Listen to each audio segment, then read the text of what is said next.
It's afternoon. Good afternoon, everyone. I'm going to go ahead and get started. We'll let everyone trickle in once they grab something to eat.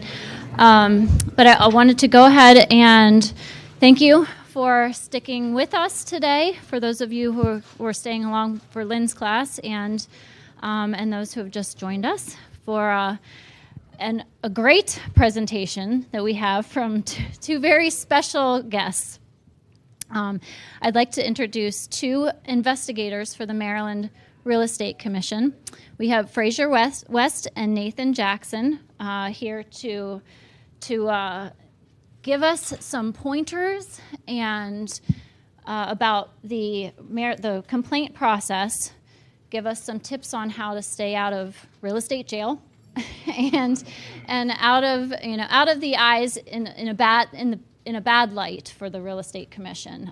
We want to stay on good terms, and we're going to hear some tips on how to do that. Yep. All right. Thank you very much, Kara. Thank you. And you guys are mic'd up, so you don't Okay. have to hold it. So, all right, that's good. Good afternoon. My name is Frazier West. I'm an investigator with the Maryland Real Estate Commission. This is another investigator, Nathan Jackson, who's also with the commission. And so I've been with the commission for about 7 years, and I've had the opportunity to investigate a lot of complaints that complainants have made against agents. And in our business, it's the complainant, and then it's the respondent. And you as agents are the respondents to a complaint. So as a result, in the office, we do talk from time to time about certain cases that we're working on. And just to give you a little background, in addition to working for the commission as an investigator for 7 years, I have 24 years of law enforcement experience. I used to be a state trooper here in the state of Maryland. And so that's all I did was investigate different things, complaints, internal complaints, and et cetera. So with that said, we were talking in the office, and we're like, listen, we are really here for agents to make sure that agents are, doing things correctly in the field. But, we're also here to investigate, complaints against agents, and we get quite a few, So I thought, in talking to my assistant director, I was like, listen, we're dealing with a lot of complaints. I think that we should go out in the field one day and talk to agents about what we do when a complaint comes in, the process of what we do, so that when a complaint comes in and we call, and there's certain procedure, and I'm going to start from the very top. So, you as agents are dealing with sellers, buyers. Sometimes they may not be satisfied. Sometimes things are not really done correctly, and so what they do, they contact the commission to make a complaint. We have coordinators who take those complaints.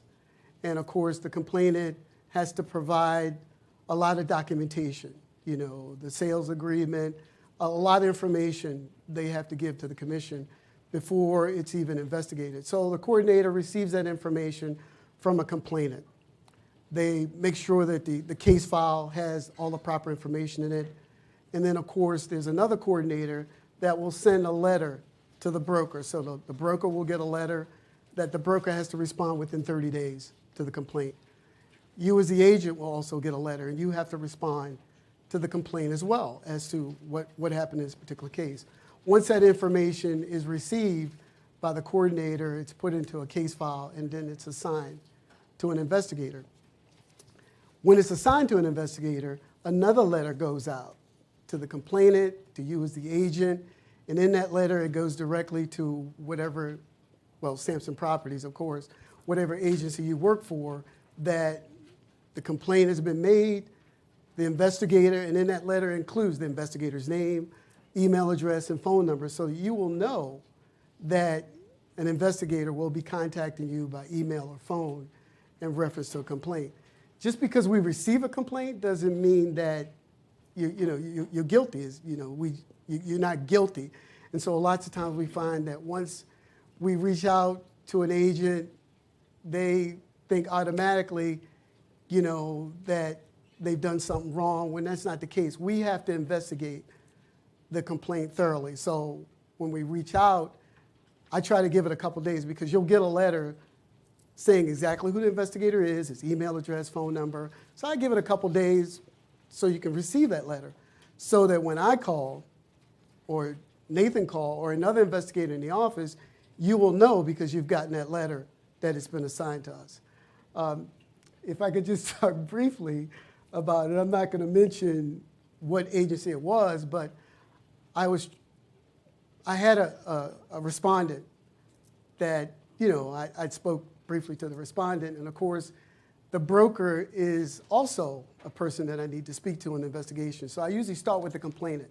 I interview the complainant, try to go over all the documentation involved in the case file, and then I'll reach out to you as an agent who, in our case, you're called the respondent in that particular case. So I'll reach out. Sometimes I don't have too much information on the broker, so I'll call whatever office I need to call to speak to someone at that office to verify who the broker is. If you feel, because I even do this in my personal life, sometimes you may get calls and you don't know who exactly you're talking to. They may tell you they're with the Maryland Real Estate Commission or somewhere else in your personal life. If you're not really sure who you're talking to, at least take down their information, and verify the information. Do not hang up the phone. Do not hang up the phone. Do not say, I don't want to tell you anything, and hang up the phone. For me, I don't know about Nate, but when that happens, I'm not going to be happy that happens because, like I said, there's a way of handling it. You could just say, well, let me just take your information. Let me verify who you are, and then we'll go from there. Call me back or whatever. Sir, can you call me back? That was really the way it should have went down. So once I've interviewed a complainant, I get all the information I need based on the information that they've submitted. Then I move on to you as the respondent. You probably have already gotten a letter from us saying that particular investigator is going to be calling you. So I'll call you. I'll try to set up an interview. Most of my interviews now are done virtually, because COVID kind of changed things. So I like doing them virtual simply because it's more convenient for you as agents. Instead of trying to meet with you somewhere in person, it's just so easy just to talk to you on the phone, look at your calendar, and I try to make sure I accommodate you as agents because, like I said, we're not here to persecute you, so to speak, but we're here to make sure that we set up a schedule based on your schedule. So we try to, make sure that things are convenient for the agent as well to talk to us. Some agents sometimes feel that they need an attorney to represent them on a case. We always ask that question. It's totally up to you as an agent if you feel that you need an attorney to represent you. If that occurs, then we go through your attorney. So we'll contact your attorney, pretty much talk to your attorney about the case. He'll get together with you, set up a date and time when we'll talk virtually in the presence of your attorney if you feel that you need one. We certainly we'll say that right off the bat. Do you feel that you need to be represented by an attorney? We let you make that choice, whether you feel that you need an attorney.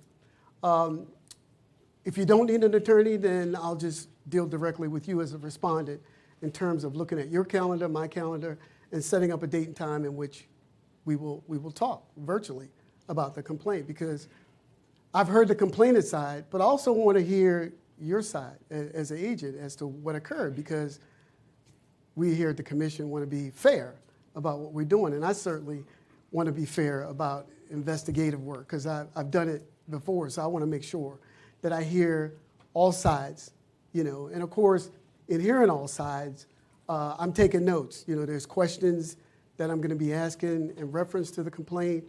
I'm going to be recording your responses, and of course, I'm doing a report. So our job as investigators are fact finders. We're just here to talk to everyone that's involved in the case, because if I talk to the complainant or you, other people in that investigation may come up that I need to talk to. So I need to make sure that my investigation is thorough, that I speak to everyone involved, because I want to be fair to everybody that's involved, the complainant, the respondent, because sometimes it can go either way, and so I just want to make sure that I have all the facts. I'm going to be asking a lot of questions, because I just ask a lot of questions because I want to make sure I have a clear understanding of your side as an agent. I've questioned the complainant, but I want to make sure that I hear your side as to how things go. And it's just so important, and I'm going to say this, then I'm going to let Nate talk a little bit, but it's just so important, because it's so important for all of you of agents to take the time at some point in time and go on our website and take a look, because the Maryland Real Estate Commission Board, once our investigation is complete, that case file goes to the Maryland Real Estate Commission Board along with the Attorney General's office.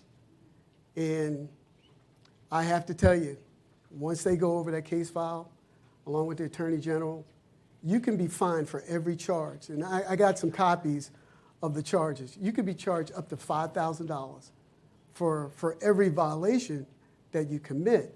And certainly you don't want to take that money away from whatever you're receiving for what you do. But some people have been fined up to $5,000 for each violation, not for 2 or 3. So we're here today to speak to you as agents so you will know that the board takes it very serious, when complaints come in and agents have done something that they shouldn't have, Is it okay to ask a question? Yeah, you can go ahead. Okay.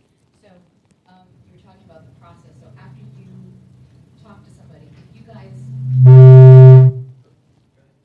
guys have decided that you're not going to proceed because there's nothing there, it's just an angry former client, and they just needed to spout off. If you decide, then does it not go to the An investigation status?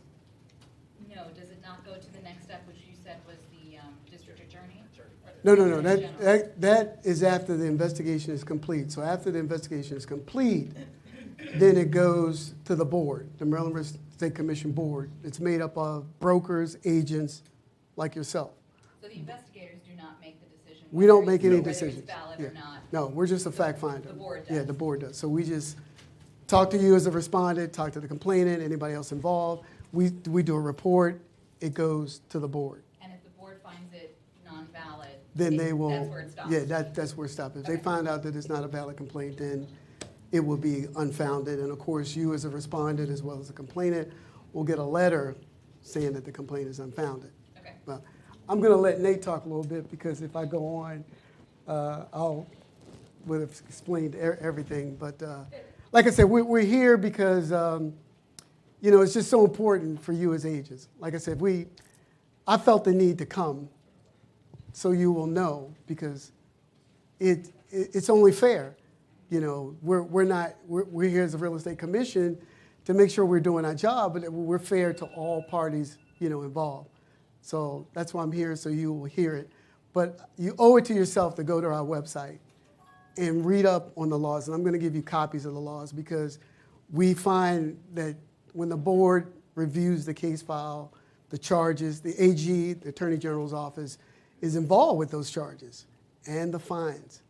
The board reviews the case, the fines, and I just listen. I'm on that call, but I just listen to them discussing, and of course I hear what the fines are. But I'm gonna let Nate talk a little bit, and then.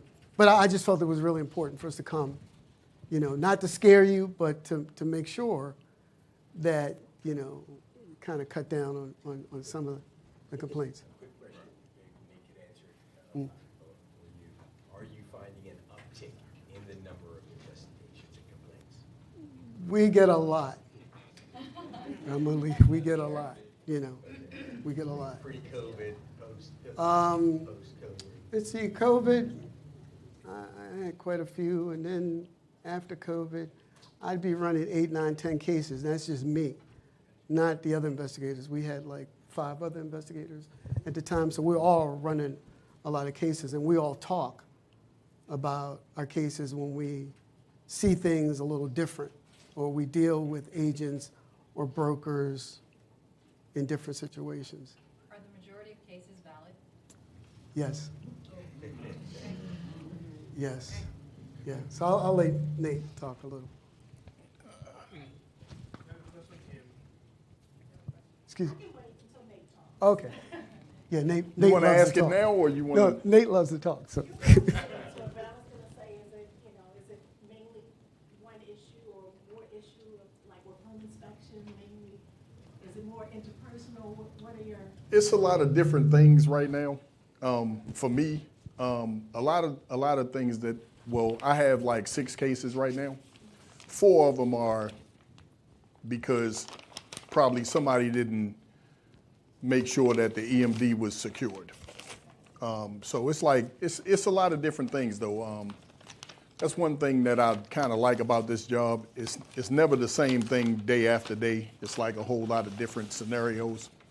But I think in addition to what Mr. Frazier was saying was, so after we do the investigation, when we turn the cases in, they set up panel meetings. So the commission will probably in the next 2 weeks to a month, they'll have a panel meeting with the commission, which is probably at the time that we're on the panel meeting, probably 5 or 6 members. And then they'll have all of us investigators on the meeting in case they need to ask us some questions that wasn't clear in our report.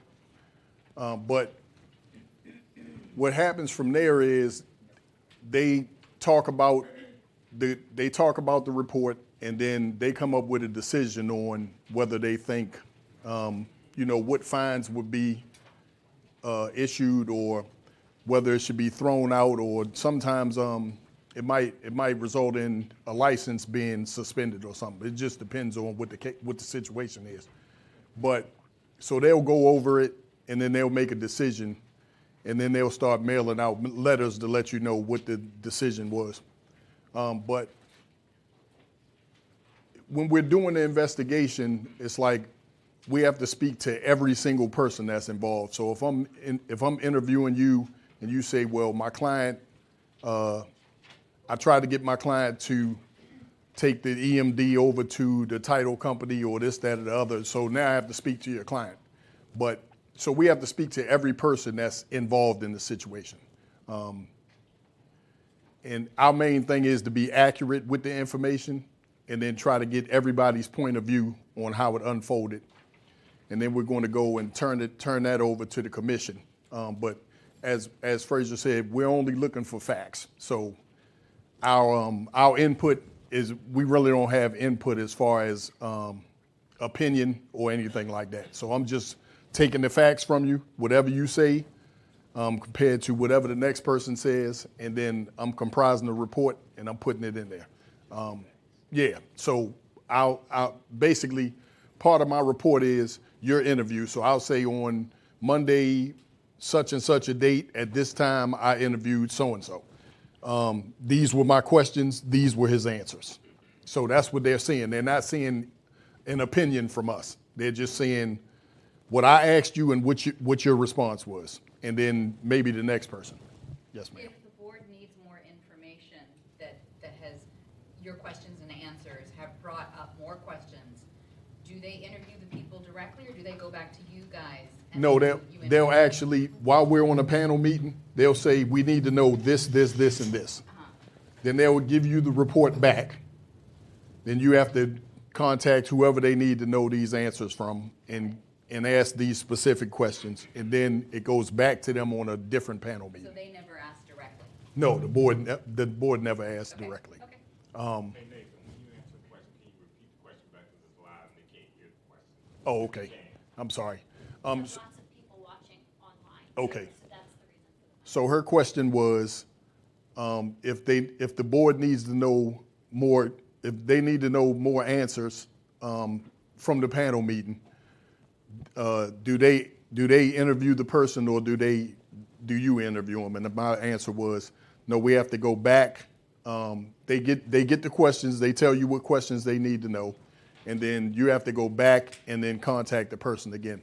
Sometimes we may contact you a couple of times during the interviewing process. Like I may interview the complainant first, because that's generally what we do from what Mr. Frazier told you. So I interview the complainant first because I just want to see what their problem is with what happened. So now I may come to you, and if your take is far off from what it is that they're saying, I may now have to set up another interview with them because I want to get clarity on what's going on. If I'm not clear on what's going on, then I'm going to go back to this person and say, okay, and you may actually say something that makes me, look at their interview and say, well, let me find out this also. Because our thing is to be clear to the panel, so they can make a logical decision on what happened. So we want to make sure that we gather all the information from each person that we can get so that they clearly understand what's going on. And that doesn't always work out because sometimes, people may see things totally different. So, it's like you kind of have to fish for, all the answers you can get. If I, as the respondent, disagree with the board's decision, do I get to appeal? Yes. Yes. So she wants to know if, as the respondent, does she get the appeal if she doesn't agree with the decision? Yes, you can appeal it, and then sometimes we wind up having to go to court about it. So then us as investigators, we show up and we may have to testify just as well as everybody else on the information that we obtained and even what's in the report. So they will actually show you the report, and then, we'll just have to testify as to what was done and what was said with that.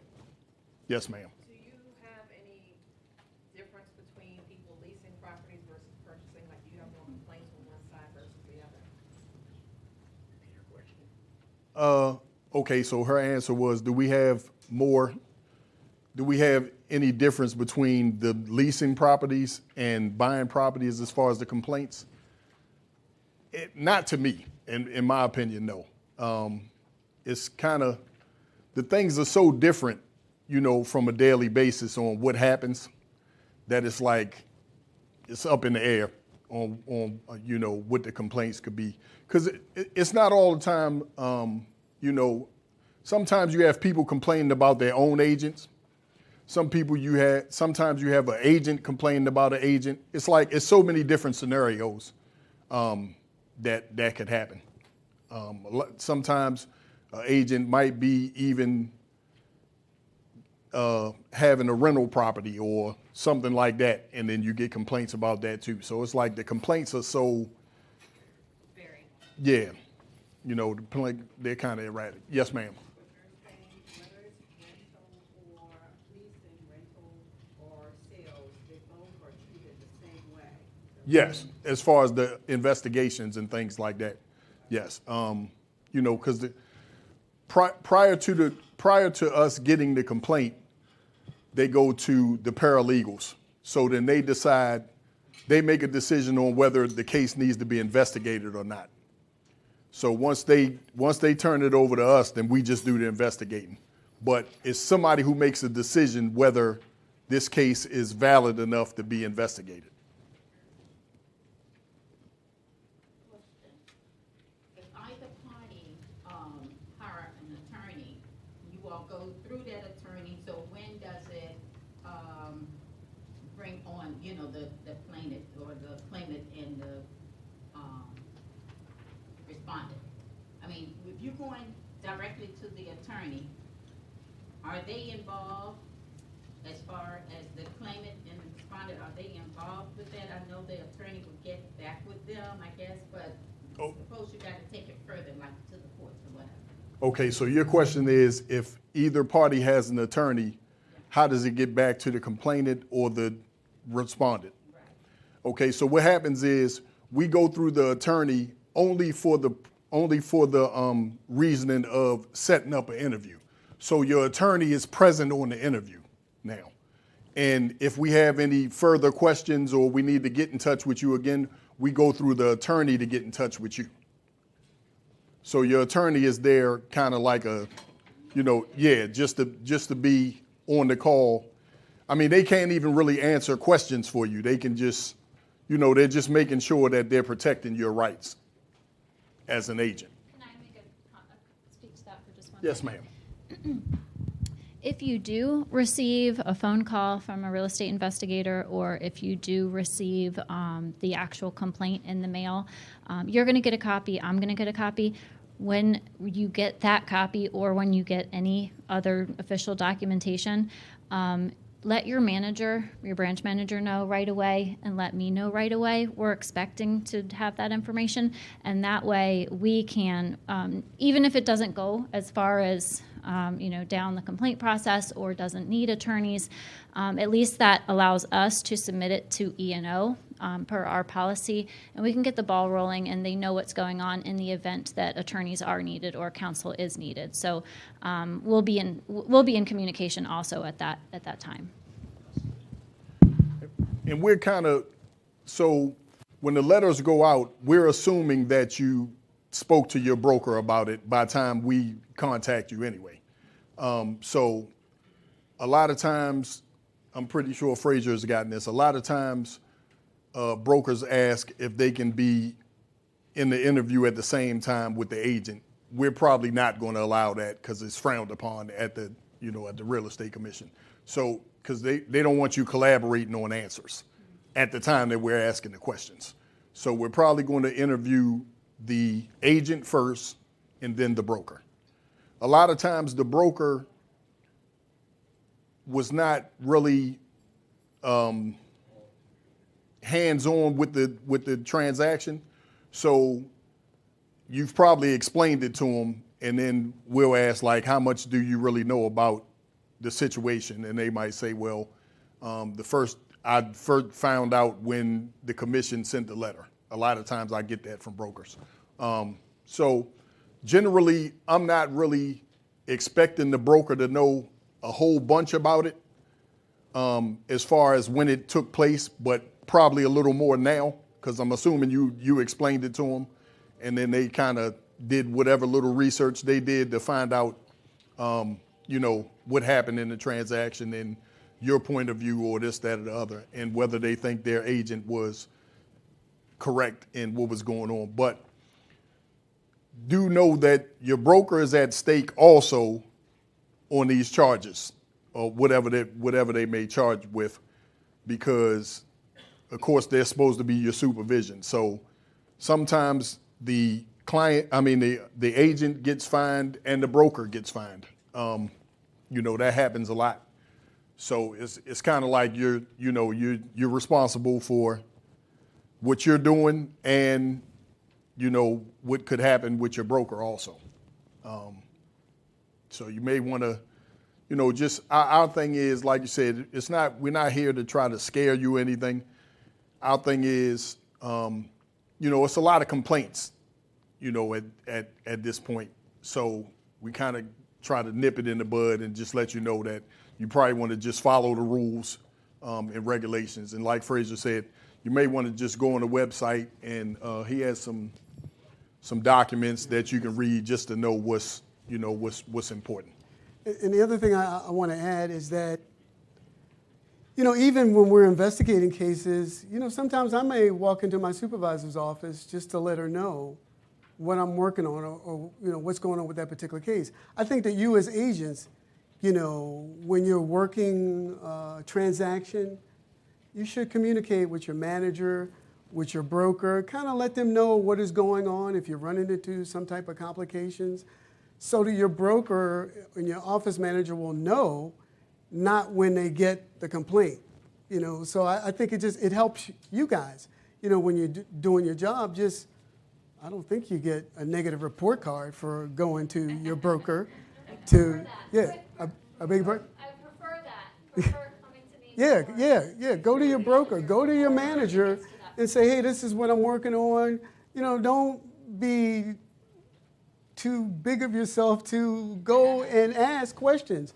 I think sometimes I'm a know-it-all, but I still go to my immediate supervisor all the time. I walk in her office and say, hey, I'm working on this. What do you think about this? What do you think about that? Or listen, I'm running into this problem. What do you think? To get her opinion. So utilize your office manager and your broker so that they're in the loop based on what you're dealing with. your broker, manager can say, hey, based on their experience, this is what you need to do, this is the way you need to handle it, and dot your I's and cross your T's. Keep good records of what you're doing. Yes, sir. I was gonna ask, what are some of the most common mistakes you see agents make that kind of like they may have not known or something like that, but it's a common mistake that you constantly see, like you wish they would have known that, like while they were in the middle of the situation. You want to talk first? Like I said, based on the cases that I've gotten lately, just make sure you check on those EMDs, like from both sides, because like I had a case that went to panel last week where one agent was complaining about the other agent because he was like, her client should have turned the EMD in, and he didn't know until like 4 days before they were supposed to go to closing. And then that's exactly what happened. So on the panel meeting, one of the commissioners that has been there the longest was like, well, as you know, we're going to open up a case against him, and we're going to send that case to you, Nate, because you're familiar with it. But he didn't protect his client. Right. You know, and she was like, if anything, he actually was worse than the other agent because now his client is not going to get a sale. His house could have been back on the market, and he didn't even have any EMD to draw from. Right. So, you know, it was just so I just say, man, make sure you check the EMDs no matter what side you're on, and, you know, protect your client at all costs. That's generally the thing that I think where the problems come from. People don't protect their clients, and you have to protect your client at all costs. Would you say that it's, that overall, as agents, the problems come from us being lazy or us being incompetent? I wouldn't say lazy or incompetent. I wouldn't say that. Your example. That's tough. Yeah, I wouldn't That's tough. say lazy or incompetent. I would Give just me say, another choice. Yeah. We wouldn't use a.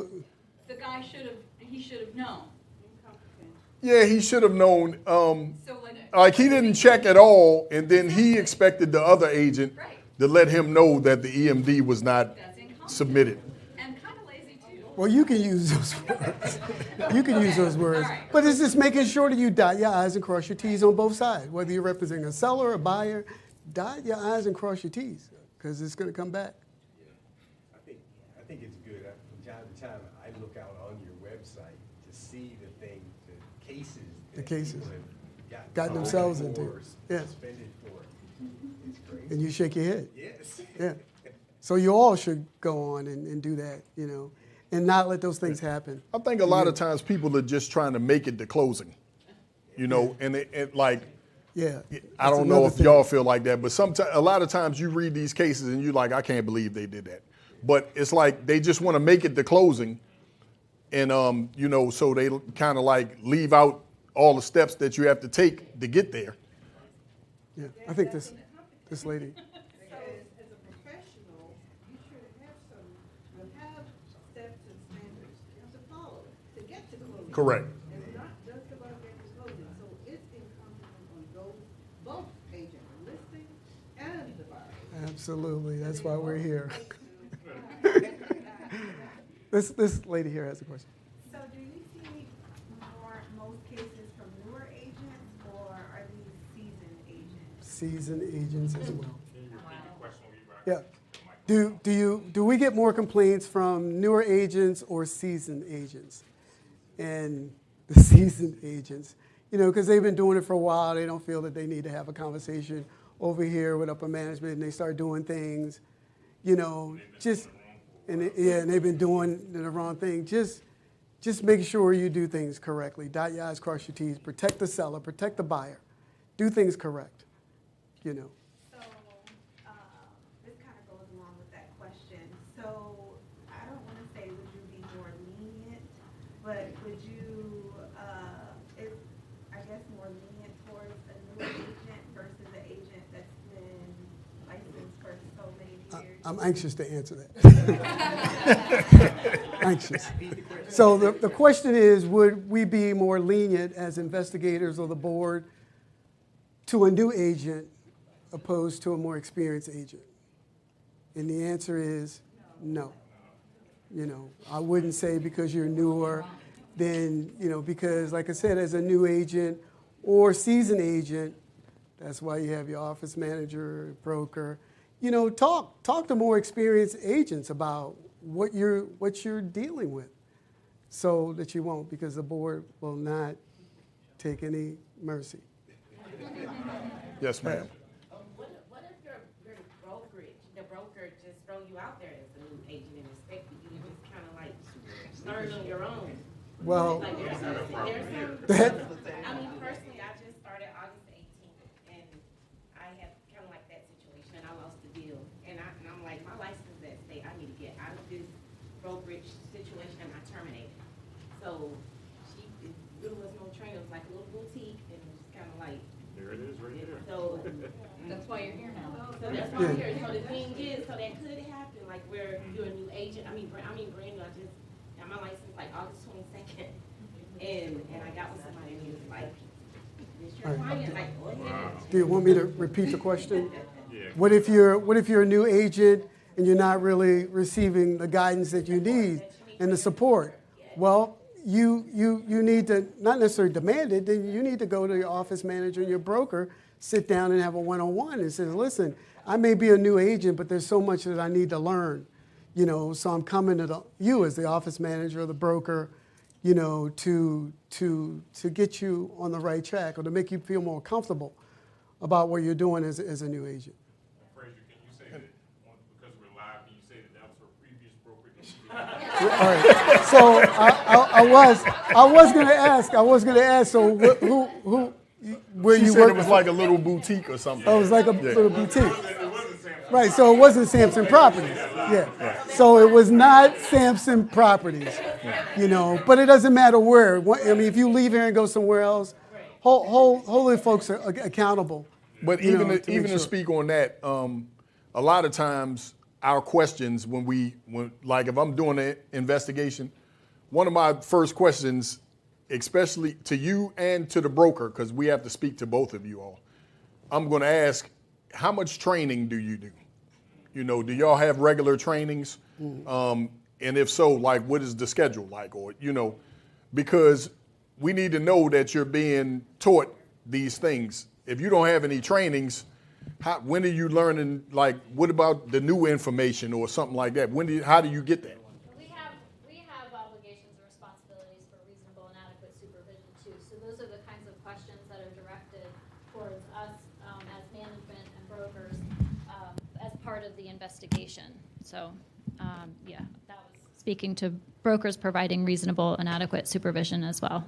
Correct. Do you have another question? Yes, so if you see a specific, if you continuously see agents from a specific brokerage, is there anything that you guys will do specifically, maybe with that specific brokerage, if you continuously see agents from? I'm not gonna answer that the way. Yeah, I'm not gonna answer that the way you think I'm gonna answer it.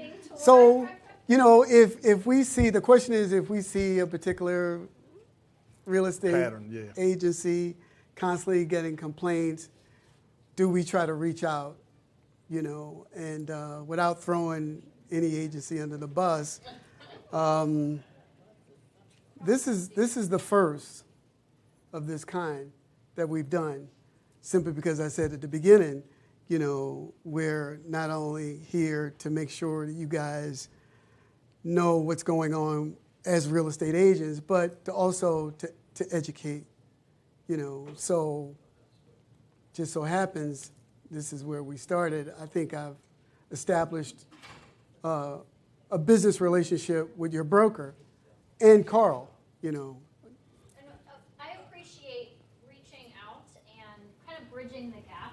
I feel like the brokerages and the real estate commission, it's been kind of two separate entities, you know, even though we're supposed to be working together. But I do feel since COVID, we've had a lot more, you know, it feels like the real estate commission was kind of shut down and shut off from everybody. And since it's opened up and we've had more interactions, Granted, a lot of them are investigative related, but I do appreciate bridging that gap and starting these more open conversations, because it's only going to help us grow as agents, the profession, the reputation, help consumers.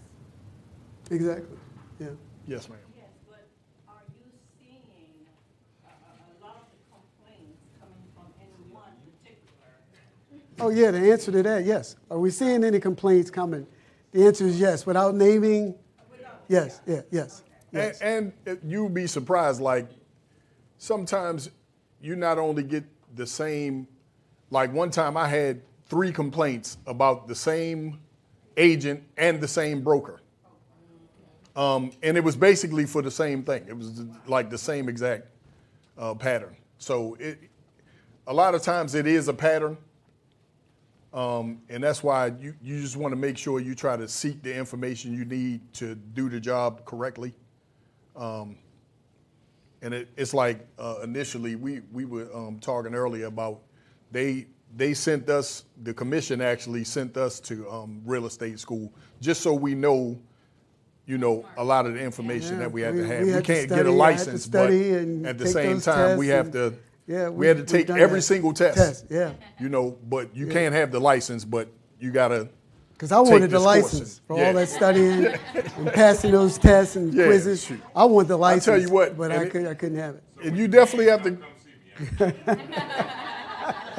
You definitely have to keep up with the knowledge of the situation, because the class is so aggressive. Like Frazier told me, he was there before me, so when I started taking the class, he was like, "Buddy, I'm telling you now." Because I think I think I was in there 3 days, and I was like, "Bro, how in the world are you supposed to remember all this stuff? Like, it's not even like you know it. Just let me remember it, so when I take this test, I'm okay." But I don't really. 2 weeks later, you can't ask me none of that stuff. Yeah. So it's like you have to keep going over it. Like I got so many books still on my desk because I might be investigating the case, and I have to refer to, sometimes what the laws are and things like that. Yes, ma'am. So I had a situation that just came up recently, and I wasn't sure if I needed to bring it to the board. It was more of a possible discrimination case where I was representing a tenant, and the agent and his owner client were just excessively asking for income verification. So how do you treat those kinds of cases? Does it make it to you as possible discrimination? So the question is, if you have a case where there's some discrimination involved, Just asking for excessive income documentation. I would still make a complaint about something like that, but I would also, if you made that type of complaint to us, then we would also contact the Civil Rights Division. I just went to an seminar. Well, we did go to a seminar with civil rights, and that's one of the things they were asking us: do we get those type of situations? At the time, I hadn't gotten that particular situation, but make the complaint, and we will forward the complaint on to the Civil Rights Division because they're looking for those kind of things happening. Right.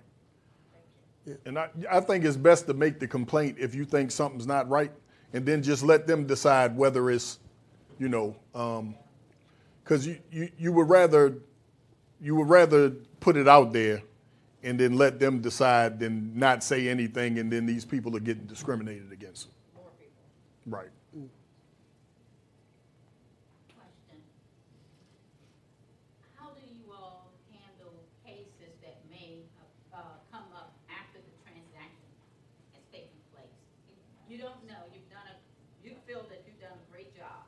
Everything was okie-dokie, you didn't have any complaints from your buyer or your seller, whatever, but until after the transaction, after you've gone to closing, and then, boom, there go a complaint. How do you handle that? That's actually most of the complaints. Yeah, that's most of the complaints that we get.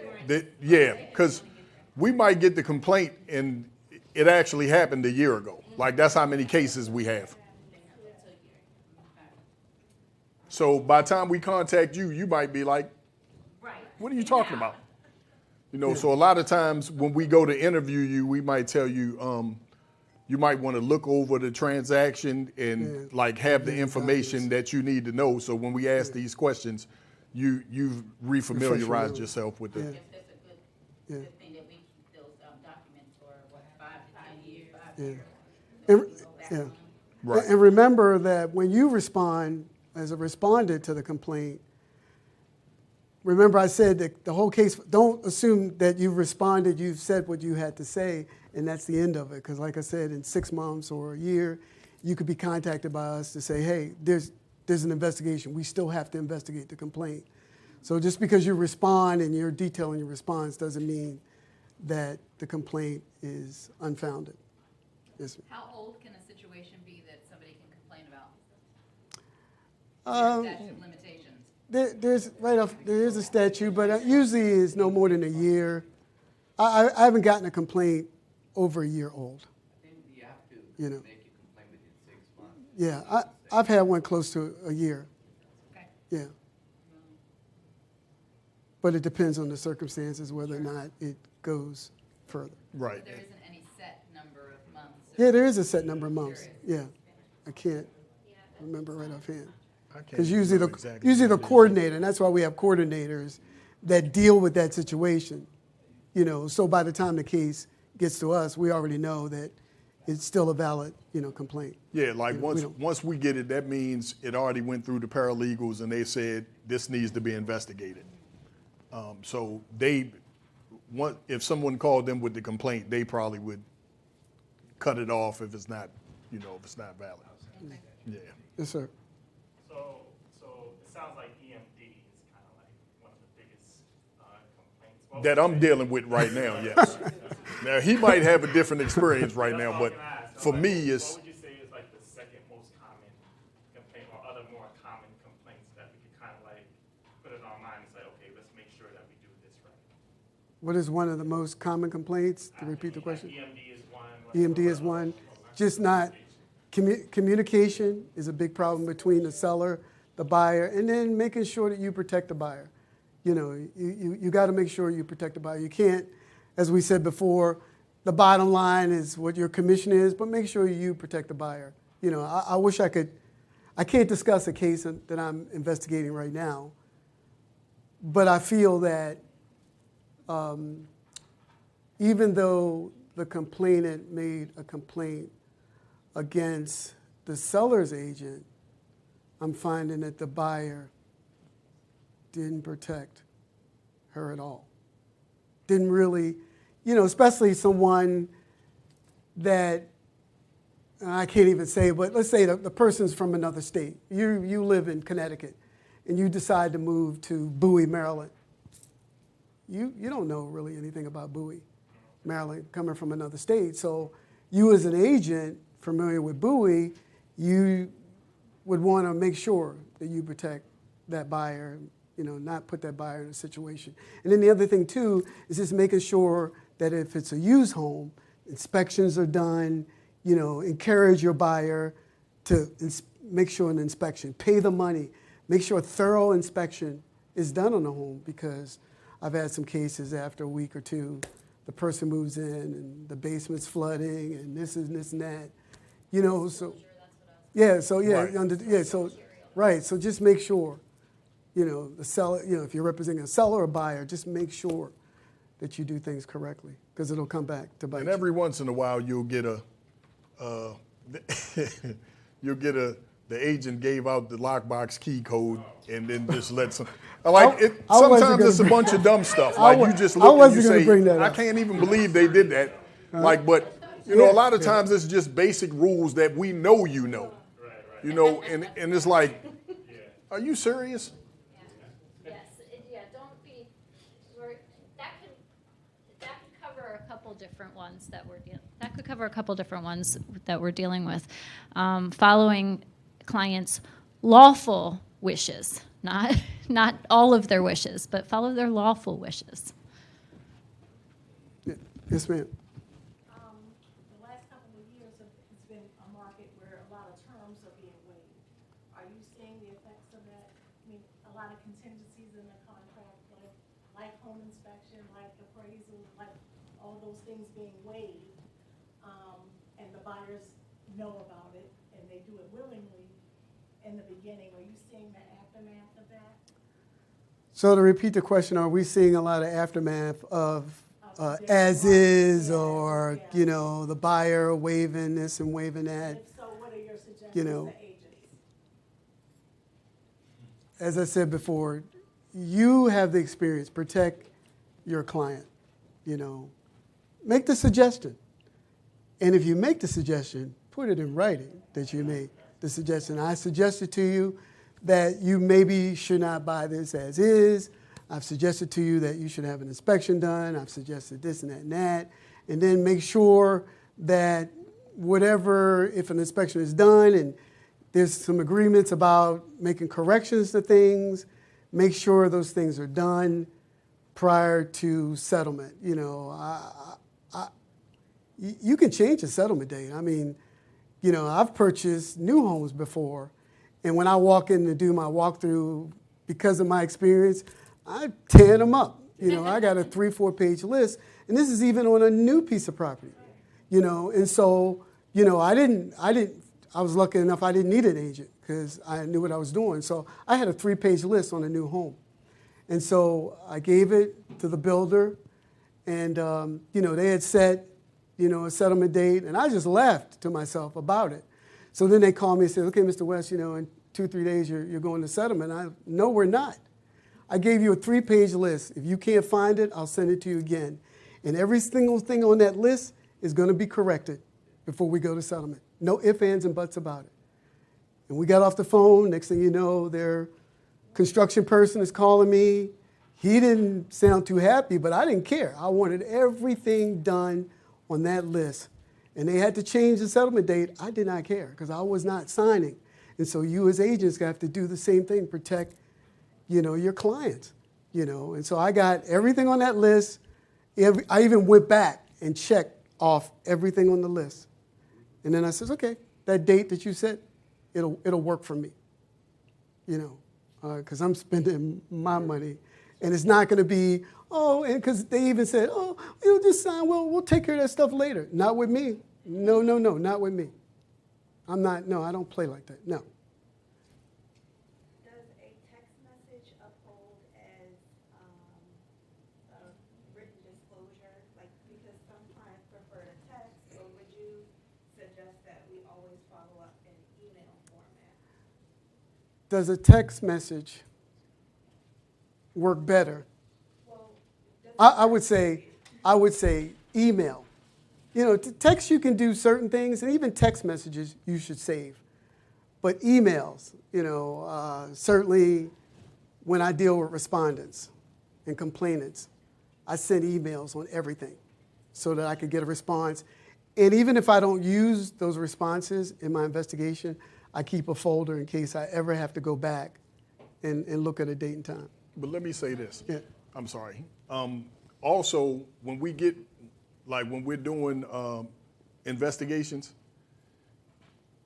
somebody may send in, just say the complainant sends in a bunch of documents. They may have a list of emails and a list of text messages. So as far as us getting them and passing them on to the panel, the text messages are admissible. Like they take those. Yeah, they're called exhibits. Yep. So when we submit documentation for a case, exhibits. The complaint itself is the first exhibit. Your license printout that we print out is another exhibit right on down the line. Right, so a lot of times it's text messages in there also. Yeah.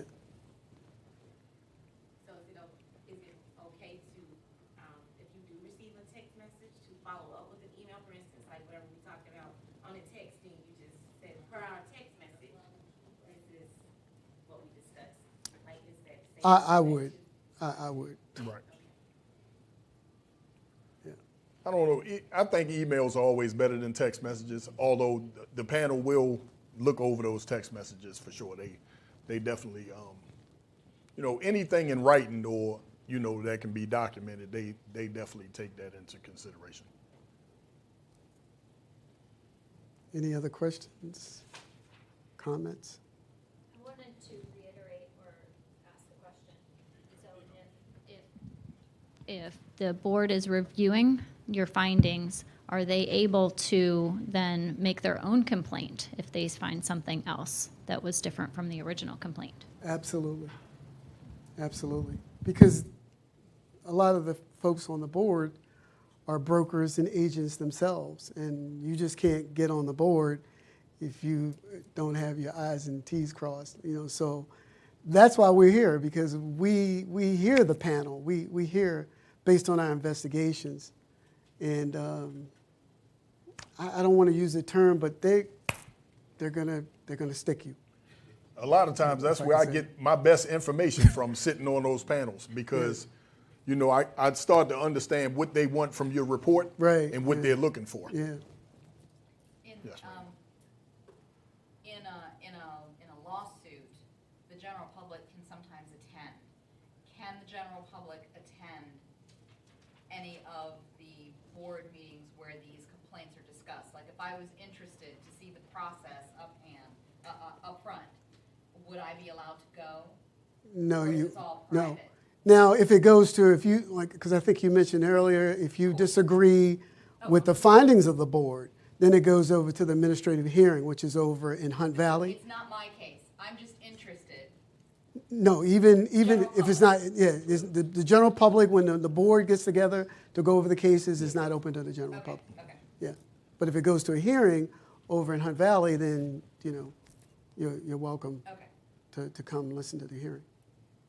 So what, I don't remember, what about the monthly meeting that's open to the public, that the public is privy to, is once a month, on like a Wednesday or something like that, third Wednesday of the month? I know. With the board? That's not the panel meeting, I don't think. What is I'm not familiar with the board ever having. Yesterday, what was that? Oh, that was Maryland Realtors. Yeah. Okay. That was on that. Yeah. But if you go on the website, and that's why I said before, and I'll say it again, go on the website and look at things. Look at things that the commission is doing. Look at other complaints, and then also on the website you'll see who's on the board. You'll see the names of some of the board members that sit on different panels to discuss cases. Yeah, it's probably definitely a good idea to familiarize yourself with that, because, like I said, things change, and then they have new rulings on stuff. And you just want to kind of stay abreast of what's going on. That's all. Any other questions, comments? Do you want us to leave? I'd like to, if we can reiterate also, if you get a complaint, make sure that you pass on Carl's information, my information. They want to reach us. We want to be involved. They're going to find us anyway. So don't, just make sure that you're responsive and that we can be responsive as well. Karen, Yes. is this also kind of where that additional adverse consequences form comes in? Yeah, I would say that is a good use. If you've got clients that are waiving things, waiving appraisals, waiving inspections, escalating higher prices, anything that might come back if they change their mind later and get upset about something, that's frequently what starts some of these complaints. That yes, use a form like that, put it in writing. At least that's documentation that you've gone over their options and they've chosen to waive those. Mm-hmm. He asked about the use of an adverse consequences form. Maryland Realtors doesn't have one. GCAR does, and I don't know if any other local boards have them, but something like that. If they're waiving, I think Frazier mentioned earlier about making sure that the buyers have all their options. You're giving them their options. You're protecting their best interests. But I do understand sometimes in this market, buyers waiving a home inspection or waiving an appraisal or escalating to a higher price. And then they said, well, why did I pay that? Why did I pay $50,000 more if I didn't have to? Well, It was in the contract. One thing I want to point out too, whether you're representing buyers or sellers, you always need to run comps and have a paper trail that you run those comps, because it's never a problem till it's a problem. Okay, and not just for, even more importantly, when you represent sellers, but even buyers. When you're ready to submit that offer, make sure you have ran comps on that particular neighborhood, and make sure you have a paper trail of that, because that can come back to bite you too. Okay, and one thing I want to stress, and something that Frazier already pointed out, is just make sure that you're documenting everything, especially if it's I call it a problem child client. You need to make sure you have a strong paper trail, because whether or not, if they file a real estate complaint, you got to answer to it, whether it's a legitimate complaint or not, but you got to answer to it. So go ahead and get ahead of the game and make sure you're documenting everything. Yep. Your documents are definitely your friend. So, yeah.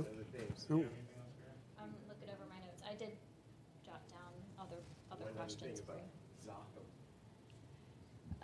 What in particular? Oh, using Zachem, yeah. As far as getting that EMD deposited on time. Mm-hmm. Yes, yeah. Also, too, if you're using Zachem, which you should be, it's very easy. Do it for your client. Don't let them download the app and try to, upload it, because trust me, they will probably mess it up. So I wanted to say something else, but I know I'm live. But the thing you need to do, get the EMD check from them, and you do it for them to make sure it's done correctly, okay? Or either make sure they have the wiring instructions to make sure it's done correctly, because ultimately you as the agent will be responsible. So you need to make sure, that you get those EMD checks from your clients. Accounting, it's one of your fiduciary responsibilities. Any other questions? well, thank you very much for letting us come and listen. Thank you. That's a good one. not I'm personal. glad to see you. I feel better. I feel better now. I was about to say, I've gotten it out of my system. if it comes down to a time and you may have to get interviewed, which hopefully you won't. Also, one of our last questions when we interview people, I think all the time, is, do you have anything to add? That if we didn't ask a question that you may think helps your case or whatever, do you have anything to add? So that's also another question we make sure that we put in there, in case you might think that we didn't ask enough questions for you to get your point across or whatever. So that's also something that we do. Thank you. Thank you so much. You're welcome. And Nathan and Frazier, I just want to thank y'all for coming out. One of the questions I asked him, I said, how often do y'all do these at different brokerages? He said, this is the first one, so we were the guinea pigs, but they did a good job. Give it up to them. Thanks a lot. And looking forward to doing it again. I think that as we it's- go it along, I should. jotted down some questions for you so I can send them to help Okay. along Yep, the way. appreciate it. One more? If you go on the website, you'll see some of those same charges that the board, when respondents violate certain things, those are some of the charges. The fines are not there. It's the Code of Maryland. It's the Code of Maryland for those charges. 17-322. Yeah. So, if you look up the code, that's what we're talking about here. Well, thanks again. We appreciate Yep, appreciate you. it. Yeah.